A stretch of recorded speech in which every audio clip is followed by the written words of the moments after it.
I've got a question for you. Is a global coordinated attack now underway? You see, right now, leaders all over the globe are implementing policies that would deliberately hinder the production of our food supply. And this comes on the heels of an already pandemic-stricken, economic-stricken society. So again, is there a coordinated attack against our food supply? The truth of the matter is the United Nations has already told us that a catastrophic global food shortage is coming.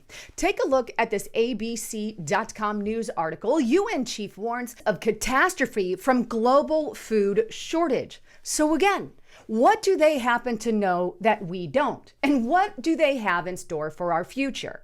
Well, bottom line, as you're going to see in this report, there are world leaders deliberately hindering our food supply with these green agenda policies. But before I get into the report, just a reminder, check out my partner at waterwithlisa.com.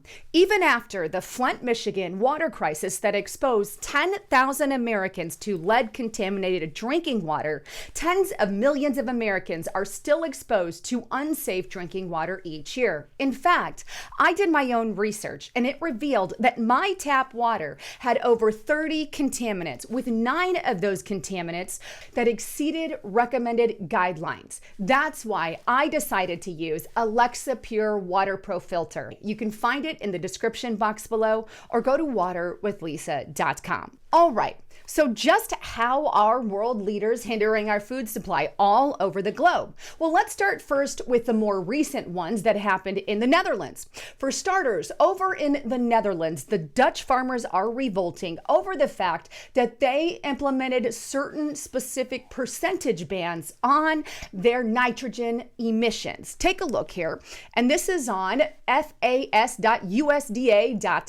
The Netherlands government presents national program to reduce nitrogen greenhouse gas emissions in rural areas. It goes on. On June 10th, 2022, the Dutch Minister for Nitrogen and Nature Policy, Miss Christine van der Wal, presented a plan laying out the objectives for Dutch nitrogen greenhouse gas emission reductions. The plan included both national and area-specific objectives. The Dutch provinces are responsible for developing corresponding measures to reach the nitrogen emission reductions between 12 and 70%. Depending on the area, farmers in some provinces will be particularly hard hit by the area-oriented approach. And the Dutch government acknowledged there is not going to be a future for all Dutch farmers within this approach.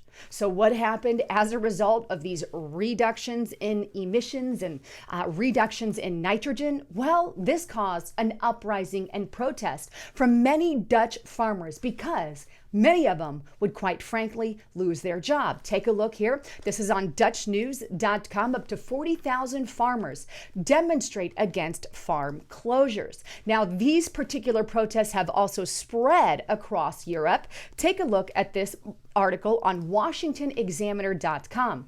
Dutch farmers protesting spread across EU, highlighting cost of climate goals. Now, they've spread to all different areas, including Germany, Italy, Spain, and even Poland. And why have they spread? Well, they are fearful that the same kind of anti-farming policies, because that's exactly what they are, they're scared to death that they are going to spread to their area. And you know what? It's not just happening in the Netherlands. It also happened in Sri Lanka, something very similar. Take a look at this article on nationalworld.com. Spiral food crisis hits Sri Lanka as shock waves from fertilizer ban.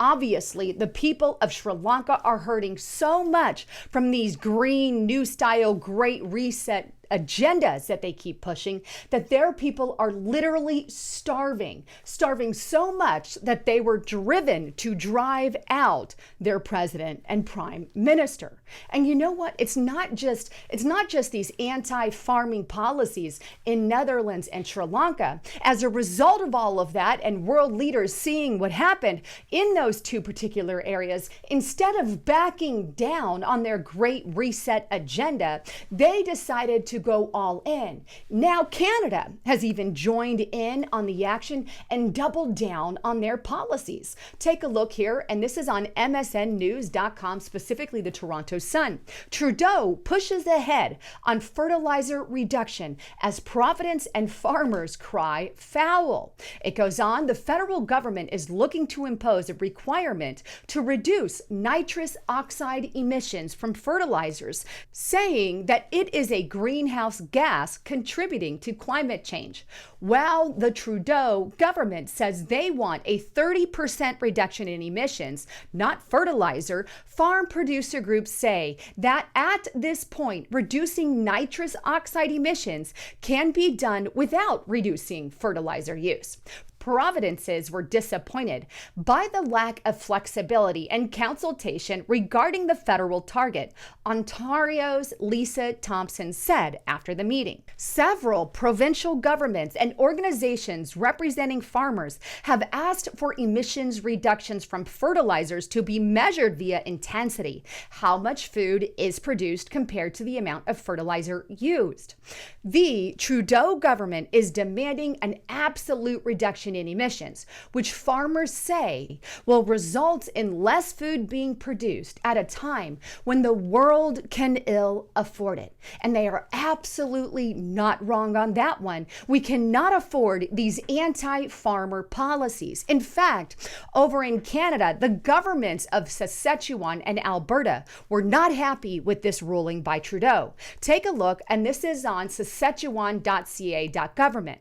And it goes on to state governments of Saskatchewan and Alberta were disappointed in the federal target for fertilizer emission reduction. It states, quote, "We're really concerned with this arbitrary goal," Saskatchewan Minister of Agriculture David Merritt said. The Trudeau government has apparently moved on from their attack on oil and gas industry and set their sights on Saskatchewan farmers. This has been the most expensive crop anyone has put in, following a very difficult year on the prairies. Alberta Minister of Agriculture Nate Horner said, "The world is looking to Canada to increase production and be a solution to the global food shortage. The federal government needs to display that they understand this. They owe it to our producers." You see, at least some in the government realize that we are under a global food shortage, And might I suggest that this is almost a purposeful shortage, in my opinion, or rather, let me clarify, a purposeful shortage, in our opinion, with these anti-farmer policies forcing our farmers to cut their cattle and to go out of business because of these Green New Deal agenda-style policies like the Great Reset. In fact, I believe that they will do everything in their power to, quote unquote, save the planet at whatever the cost may be to humankind. But of course, they themselves will make sure they have enough money to buy themselves out of it. But you know what? It's not just Canada, Sri Lanka, and the Netherlands and Europe. No, not just them. In fact, it also hit Ireland. Take a look at breitbartnews.com. Great Reset. Government to target farmers with carbon emission cuts around 28%. It goes on. According to a report by The Times, Ireland's Minister for Agriculture, Charlie McConnell, has already agreed to force a cut of either 27 to 28% on the country's farming sector, a move that will cause significant disruptions to local businesses. However, the publication also claimed that there is still significant pressure on Charlie to implement a curb of 30%, a measure the head of one of the country's largest farming organizations has said would result in a massive cut in cattle in the country. It goes on. A target of 30% would result in significantly reduced production, which could devastate the farming sector in Ireland, said Irish Farmers Association president. So there you have it. These policies are happening all over the globe. Is this a coordinated effort to save the planet? If so, if it is to save the planet, at what detriment are they willing to do that? Will they care not how many people are impacted? Is it to the detriment of humankind? Well, here's another thing I want to throw at you. Take a look at this tweet that I found that was tweeted by Nitrogen Ali Bexty. And here's what he says. It's official. Trudeau's meeting with provincial agricultural ministers wrapped up yesterday. He is moving forward with a 30% fertilizer reduction. Farms will fail. Land will be purchased by billionaires and the government, and the people will starve. Farmers are rising up.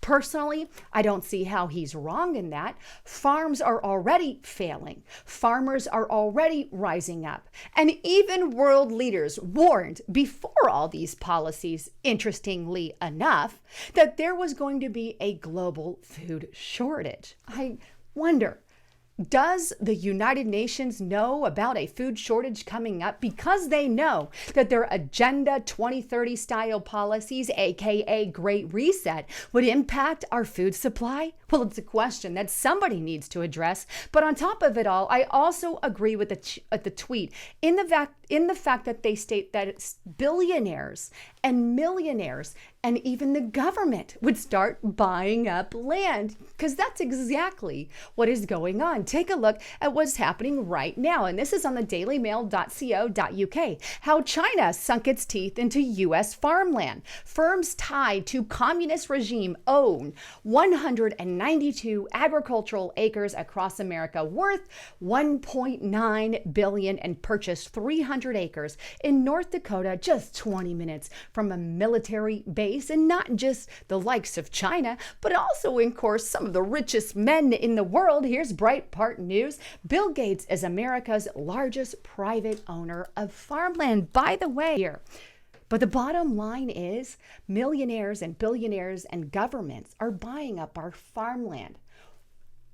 And what I'm going to say about that is when it's in the hand of people like that, they really don't care about turning a profit.